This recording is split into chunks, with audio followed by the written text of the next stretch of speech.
This is Russ Douglas at Glamorous Surroundings of Blackpool Air Rifles, and I'm just about to borrow a rifle to review for the magazine and for YouTube, for you guys. And let me just hand over to Chris. Here's the Steyr Pro semi-auto bullpup air rifle.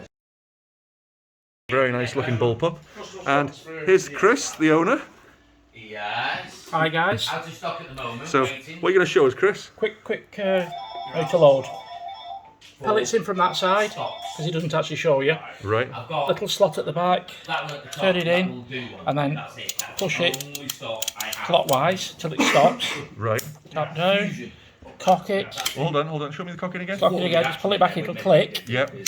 And then safe, fire. That's the only stock I've got. No problem. We get them to order. Quite loud. But as fast as you press the trigger. Excellent. So I think Chris just had the same smile as me, although I've got my mask on, so he can't see mine. So very nice. So we've got. And then to cock it again. Yep. Pull that back to release it. To release press it. Under there, and that'll come out a bit tricky. Then you start again with cocking it. Right. And you can decock it.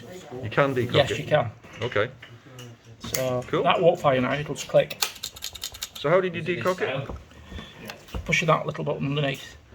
Oh, little button just under there. Just under there, just press that, and then that will then release the spring, then you can pull your magazine out. Right, so pushing that button releases the mag, but pushing that button, does that decock it? You can decock it, because don't forget, it shoots from, the pellets are shoot from the magazine. Right. They're fed from they're not fed into the barrel, so there's never anything in the barrel. Right, because it's not a self-loading rifle, because that would be illegal. Correct. Got you, brilliant. Excellent. So, nice one, Chris. So, thank you for letting me borrow this. I love bullpups, and I'll be reviewing this soon for the magazine. Great. Awesome. So this is yours, which is for sale. How much is this one?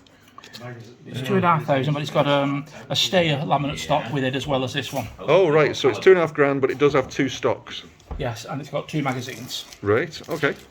Brilliant.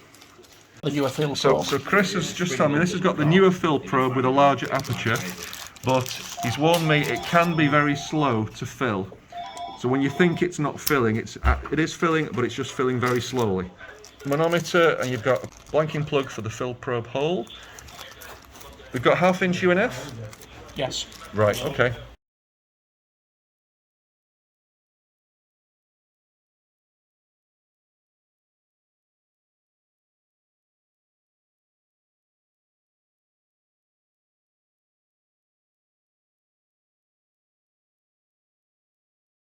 Very nice looking rifle. Recording.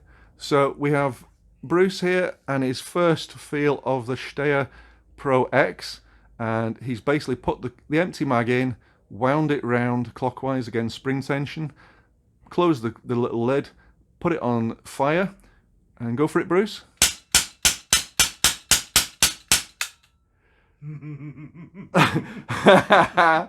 That's a gloaty kid at Christmas. Yes! Yes!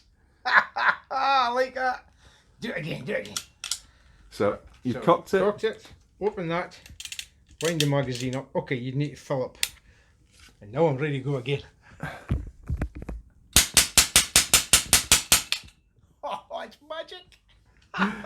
So, the only downside, I mean, yeah, you've said it feels slightly heavy because we've got a Pard008LRF at the back, and we've got a Huggett Mini Magna moderator at the front. I don't think the Pard and the moderator, it's just a heavy gun. There's a lot of stuff in here. Yeah, it's a very nice wooden weight by scalloping the stock and maybe making it plastic. But there's a lot of stuff going on here. As you can see, I almost dropped the bloody thing. Whoops. But Jesus, that's semi-auto. Well, I'm not going to call it a semi-auto because it's not semi-auto, is it? No, it's self-indexing. Self-indexing. And the pellet is fired from the magazine. As opposed to being in the barrel when the pull. Yeah, so it's not a self-loading action, so it's not illegal. And you've got a nice ambidextrous grip. I quite like the stippling on the grip. Yeah, that I'm left-handed, and I just in my left eye, but yeah, agreed. Yep. And the cheek piece, it's ambidextrous in the sense that the cheek piece is rounded.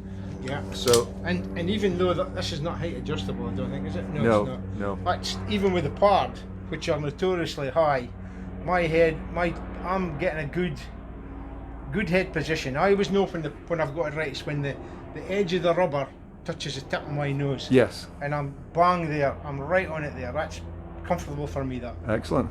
I did notice that the razor rail looks a bit like a carry handle because there's a definite gap in there. Yes. Yeah, you could. Yeah, absolutely. Yeah. Which is a bit like the Gamma Boxer. Yeah, yeah. It's strange when you see the rail so high up and then the Pard above that. Yes. You think, oh no, I'm going to be, I'm going to be mounting this on my neck. But no, it's good. So that mechanism is very, very, very clever. It's sweet, isn't it? Very, very clever. Yeah. So is that the magazine just left out? Yep. There's a bit of work in that, there is a. Yes. That is what's doing the work, isn't it? The fact you're using that to wind up a spring and then let it come back. Yes. But firing from the magazine, so the pellets in the magazine, and it's basically the air is pushing the pellet from the magazine into the barrel. Right. You mean that's like revolver style? Yes. Yeah. Right. But there's no impact in accuracy. Apparently not, but what you want you to do, Bruce, if you can pop that back in with the keyway lining up, I'm going to ask your opinion about something.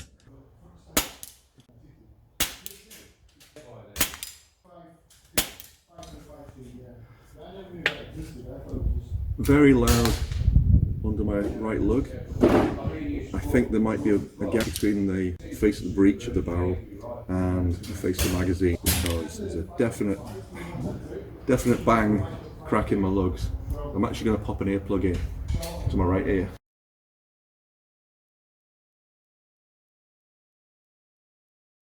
So the keyway is forward. Yeah. And vertical. It goes into the slot. Yeah. Yeah. Yeah. And then wind it. Oh, so have you cocked the action? Ah! Right. So now you wind it against the spring tension. Yeah. And then close that. Now, don't fire it straight away, but if you shoulder... I'll put it safe. Yeah, if you shoulder the rifle. Now, could I ask you your opinion? There's a bit of a slight gap, a bit like a revolver. There's a slight gap between the rear of the breech face of the barrel and the face of the magazine. And that gap can be fine-tuned. Now, I found this quite loud under my right ear because some air was escaping, and I could actually feel the air escaping on my cheek. Okay. So if you fire slow... I fire one shot. No. You don't notice it? I didn't notice anything. Right, okay. Okay, I'm expecting to get something out of here, eh? Yes. I felt something... Let me get my cheek... I'm not looking through the scope, but let me put my cheek right down there. No. No. Okay. No, I can honestly say I'm not feeling Well, any air. Well, no, maybe it would be different when you've got pellets in because you've got back pressure there. Yes, that's probably it. There's nothing to force the air out the side. Well, I do have a backstop in the back of my car, and I've probably got some pellets in my rucksack if you want to try it. So if we just put this on, stop this video. I'll just fire it into there. Oh, right, okay. Well, let me just get some pellets out. Yeah, any difference in the noise and any blast on your cheek?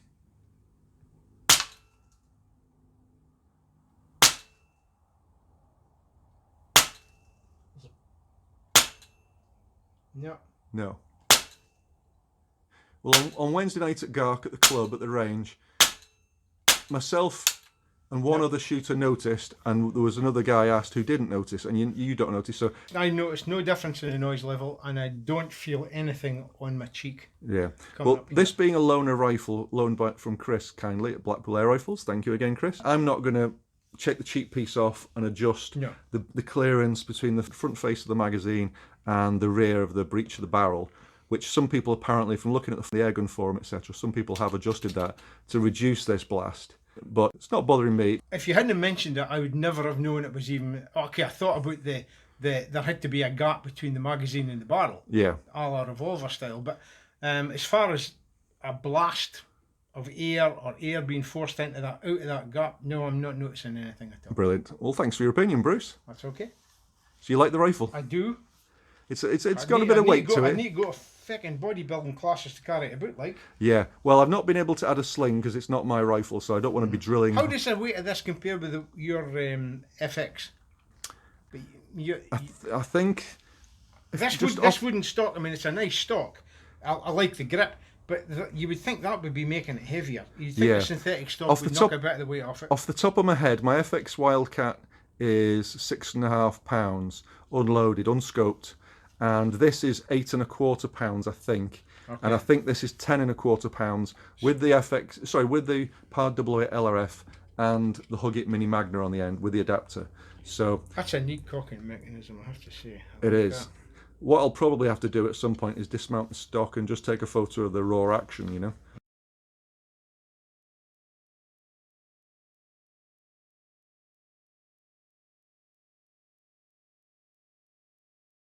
There's a fair bit of metal work in there, though. I mean, Yeah, but it's very neat, isn't it? That mechanism on its own. Yeah. Yeah, that I mean, it's. I would say you can see where the £2.5 price tag goes. Yeah, to get the tolerances down to the level needed to get that to work. Yes. Effectively and keep reasonable accuracy. Yeah, the tolerances have got to be tight. But it did just make you grin like a kid on Christmas Day. Yeah, semi-automatics have always made me grin.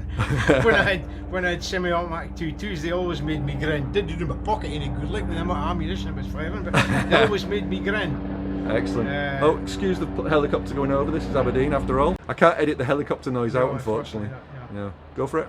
What I think is very clever is the fact that they've managed to get around the no semi-auto rule. Yes. Well, you know, people have done that with centre fires, and they've changed the law to stop those types of weapons being used. Right. I just worry that they might try to do the same with this. Well, there's another existing Steyr semi-auto rifle which has 5 or 6 shots stick magazine, and this, you push it in from the left and it goes clunk clunk clunk clunk clunk, and basically it's the same idea. It's the same. The air blasts the pellet out of the magazine into the barrel. So there's no self-loading mechanism. Nothing is loaded into the barrel, and that is legal, and that's been around for years. Okay. Oh, so well, both of these mechanisms are, and you know, they're not brand new. Okay. Fair enough. Which is cool.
Cock the action, rotate the mag.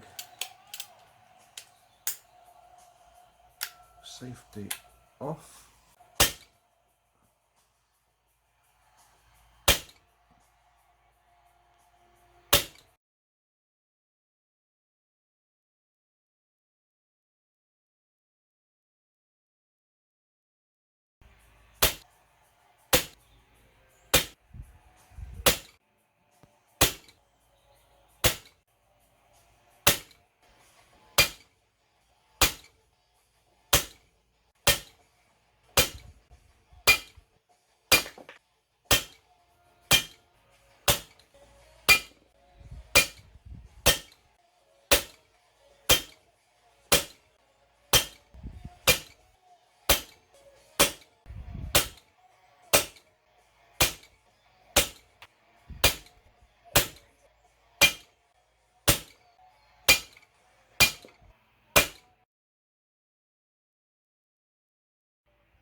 Calling a halt there because 547, it's now gone below 550. I think that's the prime of the air exhaust.